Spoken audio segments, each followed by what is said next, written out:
Through long ages the Valar dwelt in bliss in the light of the trees beyond the mountains of Aman, but all Middle-earth lay in a twilight under the stars. While the lamps had shone, growth began there which now was checked, because all was again dark. But already the oldest living things had arisen. In the seas the great weeds, and on earth the shadow of great trees, and in the valleys of the night-clad hills there were dark creatures old and strong. To those lands and forests the Valar seldom came, save only Yavanna and Orome. And Yavanna would walk there in the shadows, grieving because the growth and promise of the spring of Arda was stayed, and she sat asleep upon many things that had arisen in the spring, so that they should not age, but should wait for a time of awakening that yet should be. But in the north Melkor built his strength, and he slept not, but watched and laboured, and the evil things that he had perverted walked abroad, and the dark and slumbering woods were haunted by monsters and shapes of dread. And in Autumno he gathered his demons about him, those spirits who first adhered to him in the days of his splendour, and became most like him in his corruption. Their hearts were of fire, but they were cloaked in darkness, and terror went before them.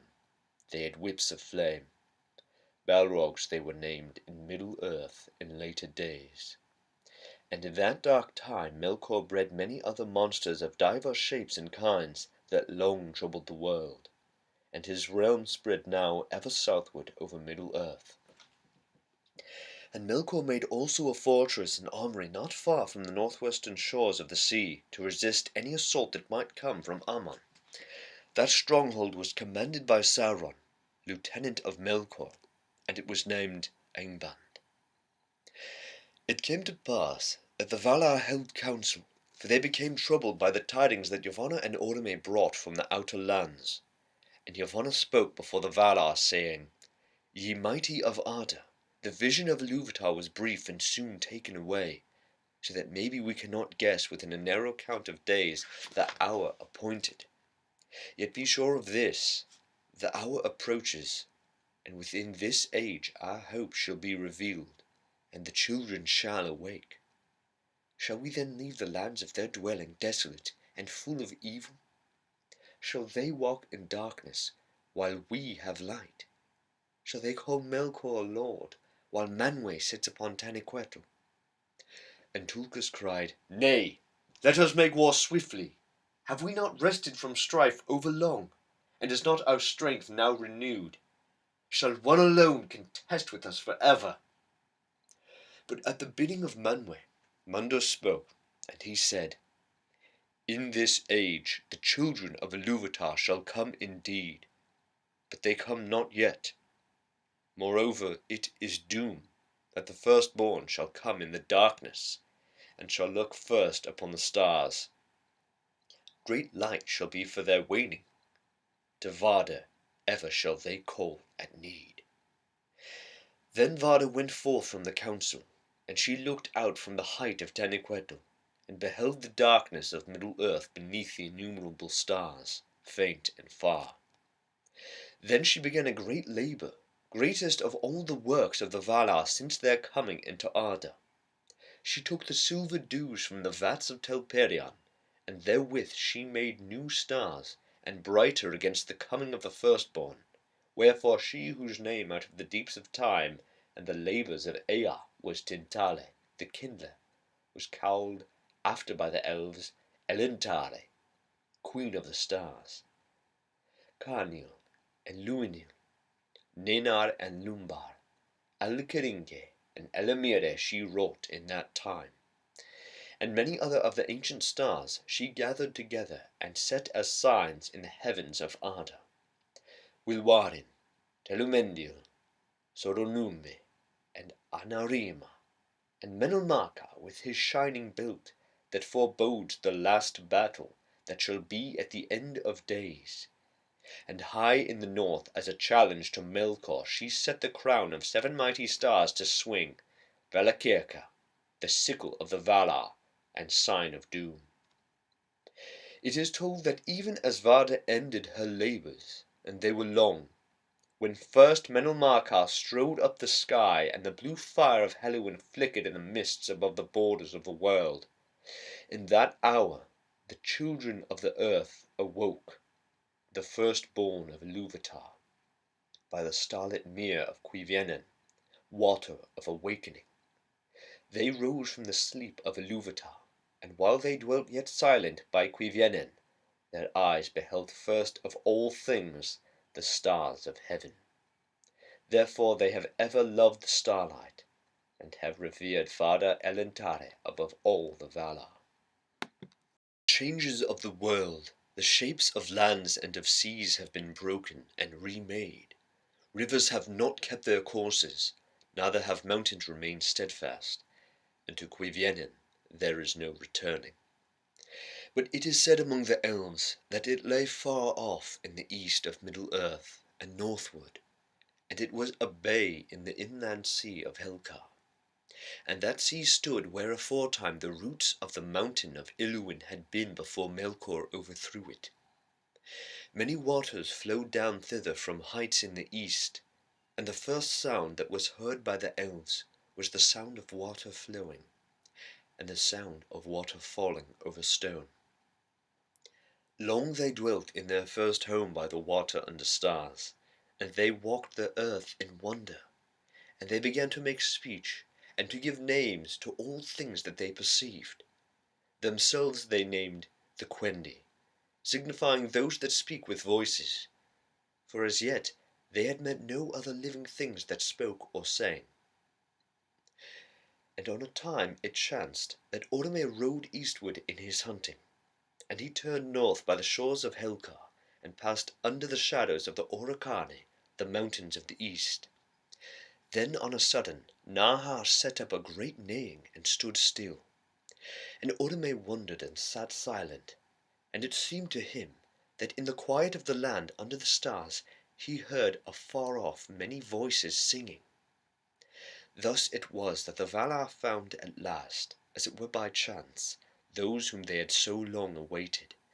And Orome looking upon the Elves was filled with wonder, as though they were beings sudden and marvellous and unforeseen, for so it shall ever be with the Valar.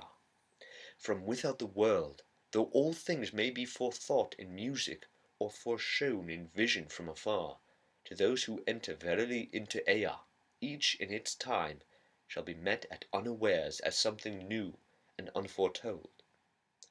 In the beginning the elder children of Ilúvatar were stronger and greater than they have since become, but not more fair. For though the beauty of the Quendi in the days of their youth was beyond all other beauty that Ilúvatar has caused to be, it has not perished, but lives in the west, and sorrow and wisdom have enriched it. And Orome loved the Quendi, and named them in their own tongue Eldar, the people of the stars. But that name was after borne only by those who followed him upon the westward road.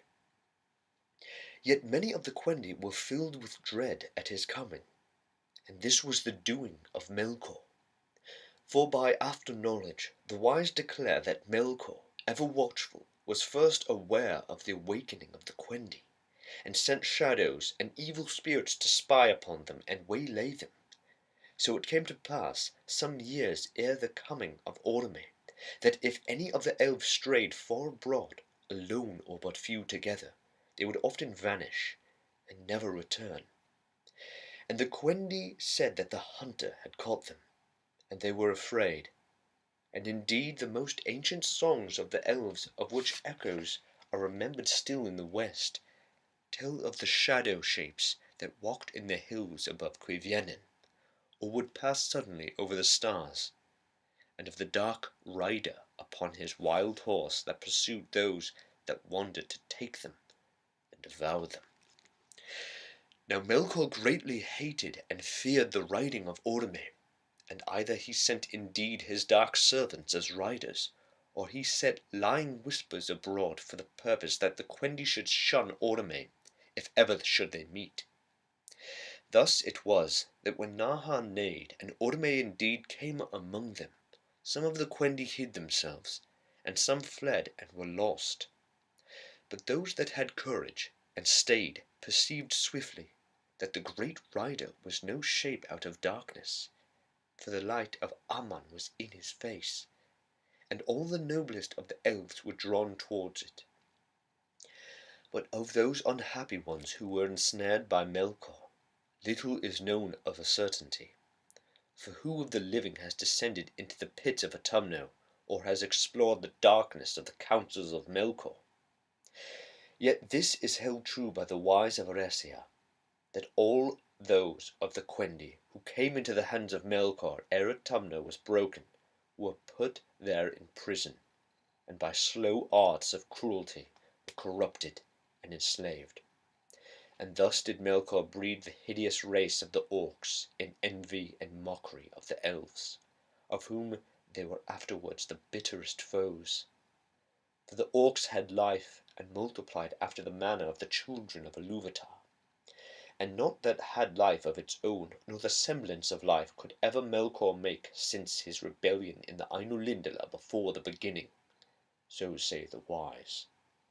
And deep in their dark hearts the Orcs loathed the master whom they served in fear, the maker only of their misery. This, it may be, was the vilest deed of Melkor, and the most hateful to Ilúvatar. Orome tarried a while among the Quendi, and then swiftly he rode back over land and sea to Valinor, and brought the tidings to Valmar, and he spoke of the shadows that troubled Cuiviénen. Then the Valar rejoiced, and yet they were in doubt amid their joy, and they debated long what counsel it were best to take for the guarding of the Quendi from the shadow of Melkor. But Orome returned at once to Middle-earth and abode with the Elves. Manwë sat long in thought upon Dany-Gwytl, and he sought the counsel of Ilúvatar. And coming then down to Valmar, he summoned the Valar to the Ring of Doom, and thither came even Ulmo from the outer sea. Then Manwë said to the Valar, "This is the counsel of Ilúvatar in my heart, that we should take up again the mastery of Arda, at whatsoever cost, and deliver the Quendi from the shadow of Melkor." Then Tulkas was glad, but Aule was grieved, foreboding the hurts of the world that must come of that strife. But the Valar made ready, and came forth from Aman in strength of war, resolving to assault the fortresses of Melkor, and make an end. Never did Melkor forget that this war was made for the sake of the Elves, and that they were the cause of his downfall. Yet they had no part in those deeds, and they know little of the riding of the might of the West against the North in the beginning of their days. Melkor met the onset of the Valar in the northwest of Middle-earth, and all that region was much broken. But the first victory of the hosts of the West was swift, and the servants of Melkor fled before them to Autumno.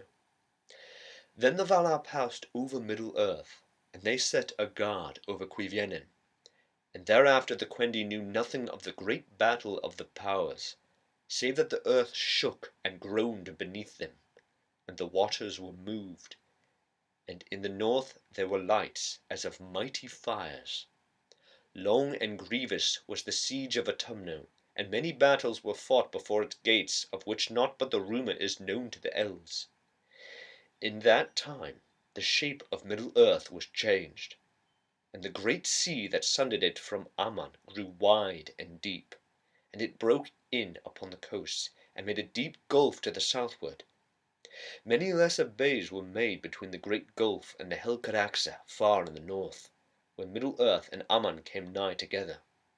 Of these the Bay of Balar was the chief, and into it the mighty river Serion flowed down from the new raised highlands northwards, Dorthonion and the mountains about Hithlum.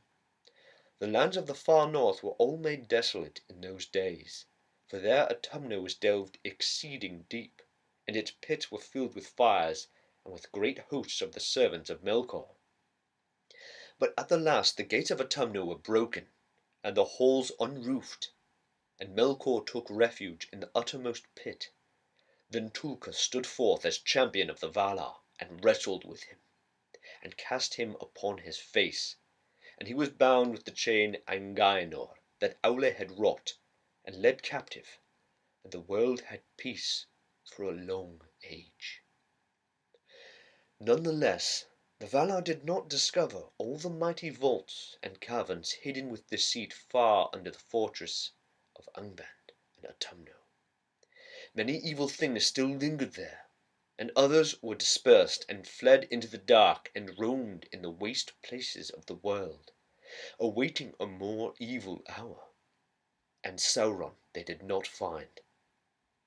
But when the battle was ended, and from the ruin of the north great clouds arose and hid the stars, the Valar drew Melkor back to Valinor, bound hand and foot, and blindfold, and he was brought to the Ring of Doom.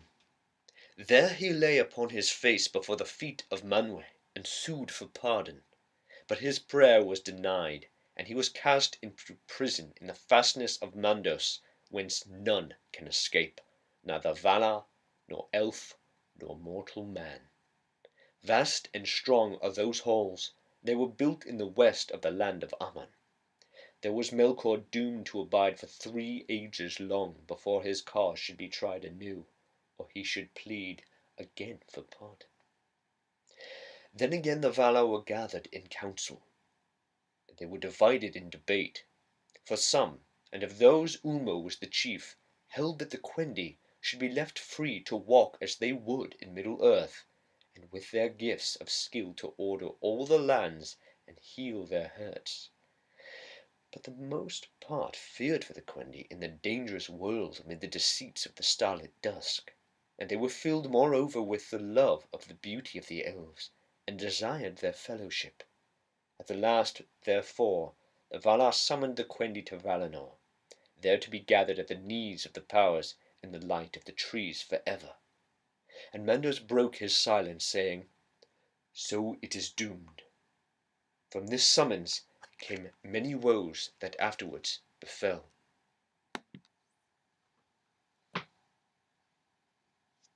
The elves were at first unwilling to hearken to the summons, for they had as yet seen the Valar only in their wrath as they went to war, save Orome alone, and they were filled with dread.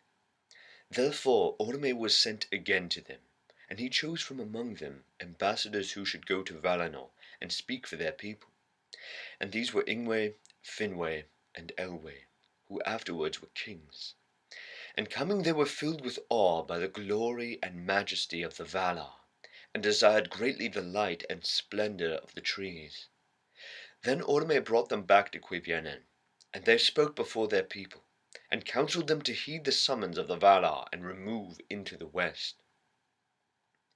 Then befell the first sundering of the elves, for the kindred of Ingwe and the most part of the kindred of Finwë and Elwë were swayed by the words of their lords, and were willing to depart and follow Orome. And these were known ever after as the Eldar, by the name that Orome gave to the elves in the beginning, in their own tongue. But many refused the summons, preferring the starlight and the wide spaces of Middle-earth to the rumour of the trees. And these are the Avari, the unwilling, and they were sundered in that time from the Eldar, and met never again until many ages were past. The Eldar prepared now a great march from their first homes in the east. They were arrayed in 3 hosts. The smallest host, and the first to set forth, was led by Ingwe, the most high lord of all the elvish race. He entered into Valinor, and sits at the feet of the powers, and the elves revere his name. But he came never back, nor looked again upon Middle-earth. The Vanya were his people. They are the fair elves, the beloved of Manwë and Vada, and few among men have spoken with them. Next came the Noldor, a name of wisdom, the people of Finwë. They are the deep elves, the friends of Aule, and they are renowned in song, for they fought and laboured long and grievously in the northern lands of old. The greatest host came last, and they are named the Teleri, for they tarried on the road, and were not wholly of a mind to pass from the dusk to the light of Valinor. In water they had great delight, and those that came at last to the western shores were enamoured of the sea. The sea elves therefore they became in the land of Aman, the Falmari, for they made music beside the breaking waves. 2 lords they had, for their numbers were great, Elwe Singolo, which signifies grey mantle, and Olwe his brother. These were the 3 kindreds of the Eldalia, who passing at length into the uttermost west in the days of the trees are called the Calaquendi, Elves of the Light. But others of the Eldar there were, who set out indeed upon the westward march, but became lost upon the long road, or turned aside, or lingered on the shores of Middle-earth, and these were for the most part of the kindred of the Teleri, as is told hereafter. They dwelt by the sea, or wandered in the woods and mountains of the world, yet their hearts were turned towards the west. Those elves the Calaquendi call the Umanyar, since they came never to the land of Aman and the Blessed Realm. But the Umanyar and the Avari alike they call the Moriquendi, elves of the darkness, for they never beheld the light that was before the sun and moon. It is told that when the host of the Eldalir departed from Cuivienen, Orome rode at their head upon Naha, his white horse shod with gold, and passing northward about the Sea of Helkar, they turned towards the west. Before them great clouds hung still black in the north above the ruins of war, and the stars in that region were hidden. Then not a few grew afraid and repented, and turned back, and are forgotten. Long and slow was the march of the Eldar into the west, for the leagues of Middle-earth were uncounted, and weary, and pathless. Nor did the Eldar desire to hasten, for they were filled with wonder at all that they saw. And by many lands and rivers they wished to abide. And though all were yet willing to wander, many feared rather their journey's end than hoped for it. Therefore, whenever Orome departed, having at times other matters to heed, they halted and went forward no more, until he returned to guide them. And it came to pass that the Eldar took their course through a forest, and they came to a great river, wider than any they had yet seen. And beyond it were mountains whose sharp horns seemed to pierce the realm of the stars. This river, it is said, was even the river which was after called Anduin the Great, and was ever the frontier of the westlands of Middle-earth. But the mountains were the Hethyglir, the towers of mist upon the borders of Eriador. Yet they were taller and more terrible in those days, and were reared by Melkor to hinder the riding of Orome. Now the Teleri abode long on the east bank of that river, and wished to remain there. But the Vanyar and Noldor passed over it, and Orome led them into the passes of the mountains. And when Orome was gone forward, the Teleri looked upon the shadowy heights, and were afraid. Then one arose in the host of Olwe, which was ever the hindmost on the road. Lenwe he was called. He forsook the westward march, and led away a numerous people southward down the great river, and they passed out of the knowledge of their kin until long years were past. Those were the Nandor, and they became a people apart, unlike their kin, save that they loved water, and dwelt most beside falls and running streams. Greater knowledge they had of living things, tree and herb, bird and beast, than all other elves. In after years Denethor, son of Lenwe, turned again west at last, and led a part of that people over the mountains into Beleriand ere the rising of the moon. At length the Vanya and the Noldor came over Ered Luin, the Blue Mountains, between Eriador and the westernmost land of Middle-earth, which the elves after named Beleriand. And the foremost companies passed over the vale of Sirion, and came down to the shores of the great sea between Drengist and the bay of Bala.